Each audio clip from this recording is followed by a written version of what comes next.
அனைவருக்கும் வணக்கம். இன்றைய பழமொழிகள். கூரை ஏற இயலாதவர்கள் உயர்ந்த கோபுரத்தை கடத்தல் சாத்தியமோ? நிறைய பேர் காதலில் ஈடுபடுகிறார்கள், நிறைய பேர் அரசியலில் ஈடுபடுகிறார்கள். இவர்களுள் பொய் சொல்பவர்களே வெற்றி பெறுகிறார்கள். கடவுளை புகழ், மக்களை நேசி. குழந்தை அழாவிட்டால் தாய்க்கு ஒன்றும் புரிவதில்லை. தாயின் வாழ்த்து வெந்தனலால் வேகாது, வெள்ளத்தால் அழியாது. மனிதன் நாவினால் பிடிபடுகிறான். வறுத்த பயிர் முளைக்குமா?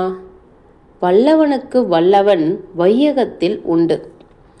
முதுகிலே புண்ணிருந்தால் குனிய பயமாக இருக்கும். 30 மூர்க்கம், 40 நாகரிகம். முழுக்க நனைந்தவனுக்கு முக்காடு தேவையில்லை. இதுவரை கேட்ட அனைவருக்கும் நன்றி.